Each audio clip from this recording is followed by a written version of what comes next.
आज Doubtnut app download करें। Doubtnut पर अपने सभी गणित, रसायन विज्ञान, भौतिक विज्ञान और जीव विज्ञान के डाउट्स का करो सफाया। बस प्रश्न की फोटो खींचो, एक ही प्रश्न को क्रॉप करो और तुरंत वीडियो सोल्यूशन पाओ।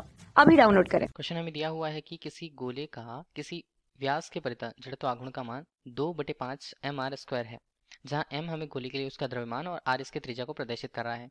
तो इस तरह गोले पर खींची गई स्पर्शरेखा के परितः इसका जड़त्व आघूर्ण हमें ज्ञात करना होगा। ठीक है। दूसरा है कि कैपिटल M द्रव्यमान और कैपिटल R त्रिज्या वाले किसी डिस्क का इसके व्यास के परितः जड़त्व आघूर्ण का मान m/4 r² के रूप में दिया हुआ है मान।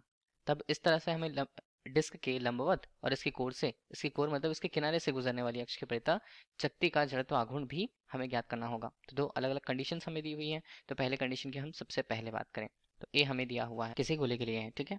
तो यहाँ पर ठोस गोला हम ले लेते हैं क्योंकि हमें तो ये नहीं दिया है, तो हमारे पास एक ठोस गोला होगा। ठीक है। तो ठोस गोला के लिए हमें क्या दिया हुआ है, व्यास के परितः जड़त्व आघूर्ण का मान दिया हुआ है। दो कितना है, व्यास के परितः अगर हम देखें तो इसे आई व्यास के रूप में लिखेंगे और इसका मान दिया है 2/5 mr² के रूप में। जबकि बोला है कि m यहाँ पर गोले के लिए उसका द्रव्यमान और r उसकी त्रिज्या है। तो गोले पर खींची गई स्पर्श रेखा के प्रति उसका जड़त्व आघूर्ण हमें ज्ञात करना है। तो इसकी संरचना हम देख लेते हैं। मान लीजिए अगर गोला हमारे पास है, ठीक है, तो गोला है और उसका केंद्र अगर हम देखें तो उसे O से प्रस्तुत किया हमने। ठीक, उसकी त्रिज्या को यहाँ पर r से प्रदर्शित किया, कैपिटल R, और यहाँ पर उसका द्रव्यमान जो है वो कैपिटल M है। ठीक, अब इसका व्यास के परितः जड़त्व आघूर्ण का मान अगर हम देख रहे हैं तो व्यास अगर हम दर्शाना चाहें, ठीक, तो व्यास कुछ इस तरह से यहाँ पर बनेगा। देखिए ये कुछ है व्यास, व्यास के परितः।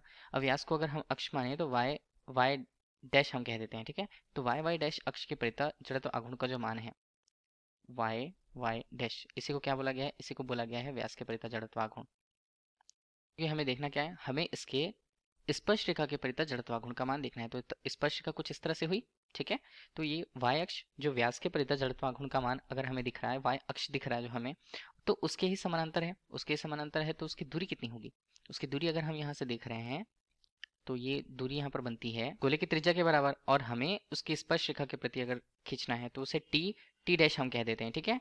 तो ये स्पर्श रेखा हुई, स्पर्श रेखा के प्रति जड़त्व आघूर्ण का मान हमें देखना है। जबकि ये जो डिस्टेंस दिख रहा है दोनों अक्षों के बीच, समानांतर दो अक्ष हैं उनके बीच का डिस्टेंस यहाँ पर उसकी त्रिज्या के बराबर r के बराबर है। अगर हमें ये स्पर्श रेखा जो टी डैश दिख रहा है उसके प्रति जड़त्व आघूर्ण का मान चाहिए तो आई इसे लिखेंगे हम टी डैश के रूप में। ठीक है।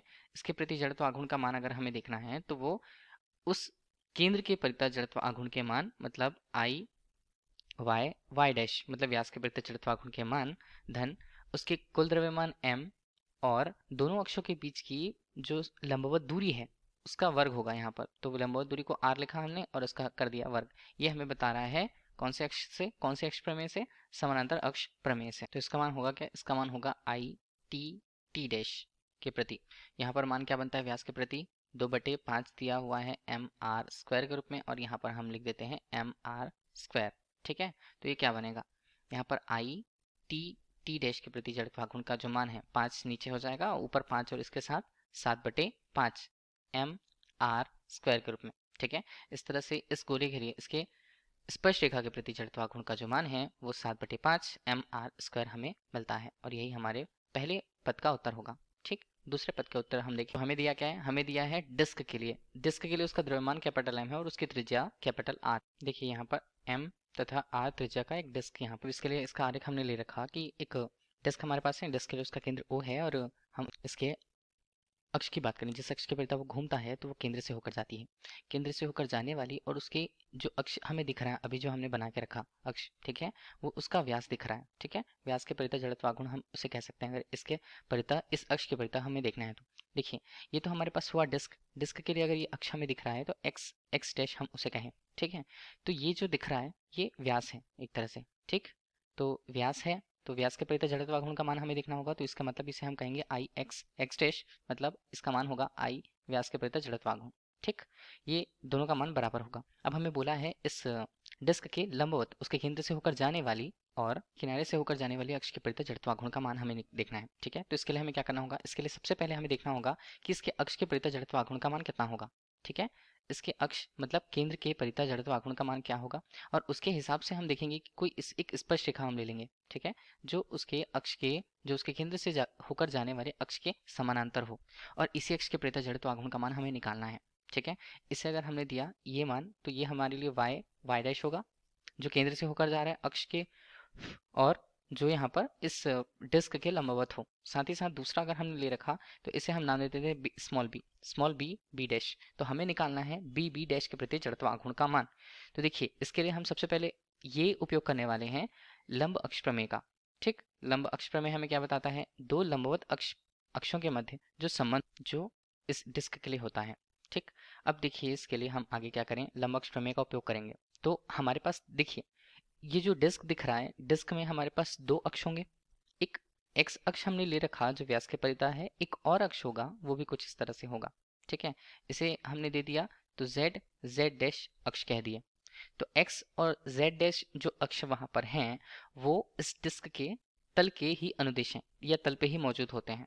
तो इसके हिसाब से अगर हम लंब अक्ष प्रमेय का उपयोग करते हैं तो वो हमारे पास होगा आई एक्स डैश धन यहाँ पर आई जेड डैश के रूप में, ठीक।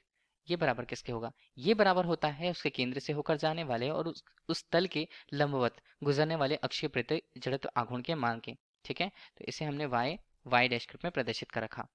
x डैश z और z डैश दोनों होंगे व्यास, और चूंकि देखिए ये डिस्क जो है एक वृत्ताकार सममिति संरचना होती है, तो सममिति संरचना के हिसाब से उस व्यास के प्रति जड़त्व आघूर्ण का मान जो है बराबर होता है। मतलब इन दोनों का मान आई एक्स डैश का आई वाई डैश का मान बराबर होगा। तो हम इसे क्या लिखें, इसे हम लिख देते हैं सिर्फ आई एक्स डैश, ठीक है। दो हो जाएगा मान यहाँ पर, तो ये आई वाई डैश का मान यहाँ पर होगा। हमें पहले आई वाई डैश का मान निकालना है, मतलब उसके केंद्र से होकर जाने वाले और उसके तल के लंबवत अक्ष के प्रति जड़त्व आघूर्ण का मान देखना है। तो वो कितना होगा, 2 गुणा आई व्यास के प्रति जड़त्व आघूर्ण, ठीक है। और व्यास के प्रति जड़त्व आघूर्ण का मान क्वेश्चन पे क्या दिया है, mr²/4 के रूप में। तो यहाँ पर बनता है mr², हल करने के बाद इसका मान बनता है mr²/2 के रूप में। ये होता है केंद्र से होकर जाने वाले और इस तल के लंबवत होकर जाने वाले अक्ष के प्रति जड़त्व आघूर्ण का मान। हमें निकालना है बी डैश के प्रति जड़त्व आघूर्ण का मान, ठीक है, जो यहाँ पर तल के लंबवत होता है। अब यहाँ पर हम उपयोग क्या करेंगे, देखिए समानांतर अक्ष में दिख रहा है तो हम यहाँ पर उपयोग करेंगे समानांतर अक्ष प्रमेय। समानांतर अक्ष प्रमेय से मान क्या बनेगा, मान यहाँ पर बनेगा आई बी डैश अक्ष के प्रति जड़त्व आघूर्ण का जो मान होता है वो केंद्र से होकर जाने वाले अक्ष के प्रति जड़त्व आघूर्ण का मान, मतलब आई वाई डैश के प्रति जड़त्व आघूर्ण का मान, साथ में उसका जो द्रव्यमान है कुल रूप से, और दोनों अक्षों के बीच की जो दूरी होती है, ठीक है, दोनों अक्षों के बीच की दूरी इसकी त्रिज्या के ही बराबर होगी, उसका हम कर देते हैं स्क्वायर। तो आई बी डैश के प्रति जड़त्व आघूर्ण का जो मान हमें दिख रहा है वो क्या होगा, वो यहाँ पर होगा mr²/2 के रूप में। धन हम करें तो ये बनता है mr², ठीक है। तो आई बी डैश हमारे पास कितना बनेगा, 3/2 mr² के रूप में, और यही हमारे लिए प्रश्न का उत्तर होगा दूसरे पद के लिए। धन्यवाद। कक्षा 6 से 12वीं से लेकर नीट IIT JEE वो एडवांस के लेवल तक 1 करोड़ से ज्यादा छात्रों का भरोसा। आज ही डाउनलोड करें डाउटनेट ऐप या व्हाट्सएप करें अपने सारे डाउट्स 8400 400 400 पर।